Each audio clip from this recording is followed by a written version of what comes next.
Salah satu rukun puasa yakni menahan diri dari segala hal yang membatalkan puasa. Adapun salah satu hal yang dapat membatalkan puasa adalah riddah. Jadi selama berpuasa seorang muslim ya wajib untuk menghindarkan dirinya, menjaga dirinya dari perbuatan-perbuatan riddah. Nah, apa itu riddah? Yaitu ya orang yang biasa pahamnya murtad. Nah, selama puasa wajib dia menjaga diri dari murtad. Jangan sampai ketika berpuasa dia menjadi murtad. Nah, kalau dia puasa meskipun tidak makan, tidak minum, tidak berhubungan badan, tidak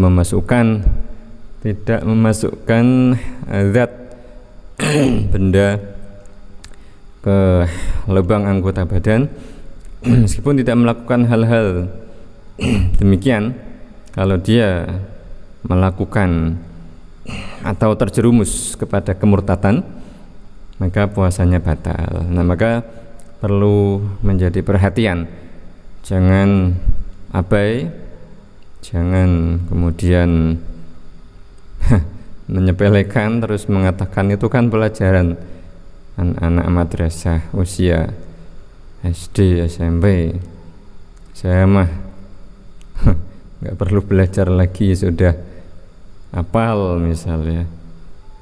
Tapi ternyata apa?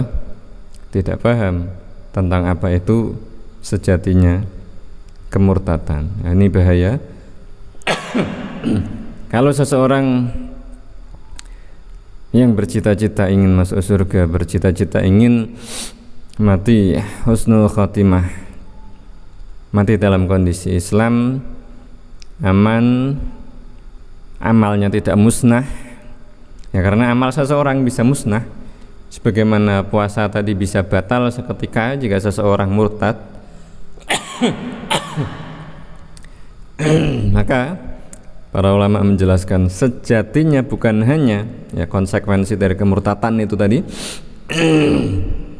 Sejatinya yang batal bukan cuma puasanya, tapi apa? Seluruh amal kebaikan yang telah dia jalani, seluruh catatan amal, seluruh catatan pahala kebaikan yang telah dia peroleh, seketika itu juga musnah, hilang, lebur, rontok semua, hilang semua. Kalau diibaratkan saldo uang itu udah nol. Nah, maka perlu diperhatikan, jangan sampai seseorang mengaku Islam, seseorang menyangka pahala yang dia kumpulkan telah banyak, tapi tidak tahu bahwa dirinya misal ya na'udzubillah telah atau pernah terjerumus kepada kemurtatan, terjerumus kepada kekufuran. Nah, jangan berpikir bahwa nanti kalau saya terjerumus kepada kekafiran ya tinggal baca syahadat, toh orang tiap hari juga baca syahadat, baca la ilaha illallah. Karena apa? Para ulama menjelaskan salah satu aturan kaidah, selama seseorang itu tidak menyadari bahwa dirinya telah murtad atau kafir, tidak sah bacaan syahadatnya. Nah, itu gimana? Jadi lingkaran, ya orang sebut lingkaran yang tidak diketahui gitu kan. Nah, jadi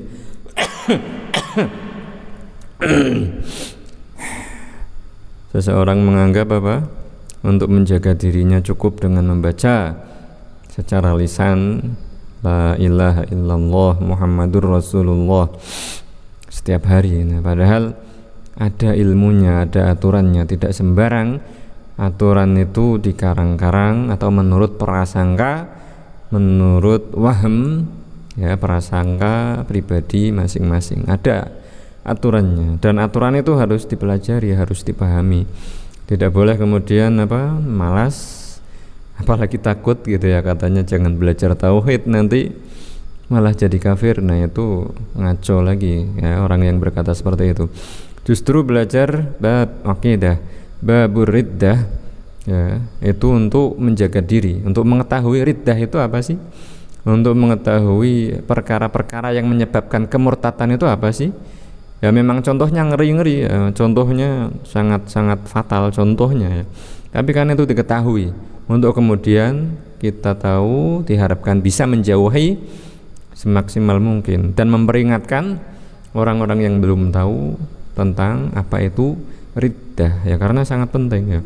Kalau seseorang murtad, puasanya batal, nikahnya putus ya, dianggap sudah bukan suami istri lagi. Nah, bagaimana itu kalau mereka menganggap mereka masih muslim, masih suami istri, tapi ternyata hakikatnya mereka sudah bukan siapa-siapa lagi, sudah bukan suami istri yang sah, tanpa diketahui. Yaitu nanti kapan tahunya, kalau sampai terbawa mati ya tahunya di akhirat, dan ya sudah nggak berguna lagi penyesalan, nggak bisa kembali untuk memperbaiki. Nah, maka mumpung masih ada sisa umur kita ya di bulan puasa ini, kami mengajak untuk ayo semangat, untuk ayo perhatian terhadap ilmu agama, terutama yang pokok, dimulai dari mencari guru pengajar yang betul-betul ahli di bidangnya.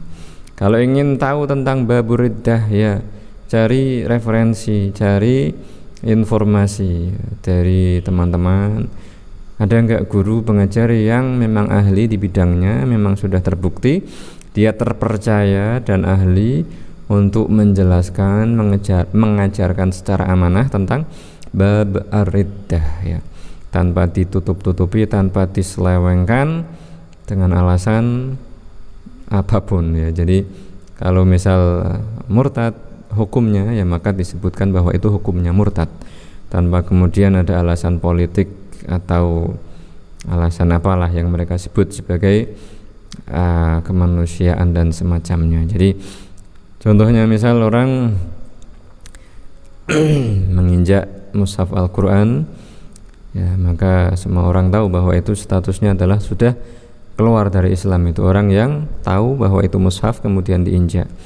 Nah, kemudian dengan mudahnya orang yang ngarang-ngarang aturan tadi ya, kalau murtad ia tinggal baca syahadat lagi, itu misal ya, tanpa tahu aturannya mereka bilang tinggal baca syahadat lagi.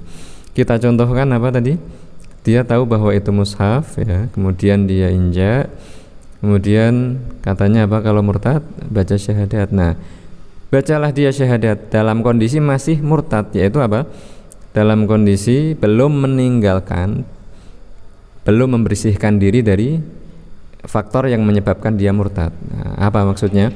Dia tetap dalam kondisi menginjak mushaf Al-Quran terus baca syahadat, syahadatnya nggak sah. Nah begitu juga misal orang mengucapkan kalimat kekufuran terus kemudian meyakini keyakinan kekufuran yang menyebabkan dia kafir, dia murtad, tanpa dia tahu bahwa itu merupakan kekufuran. Nah selama dia mempunyai kepercayaan atau keyakinan kufur itu, berkali-kali pun dia membaca syahadat, ya syahadatnya tidak sah. Diibaratkan tadi apa, berkali-kali pun dia membaca syahadat, kalau masih tidak meninggalkan faktor kemurtadannya, apa tadi, menginjak mushaf Al-Quran tadi, syahadatnya tidak sah. Nah maka ada aturannya, ada kaedahnya, harus dipelajari ya, jangan ngarang-ngarang aturan sendiri ya. Semoga bermanfaat.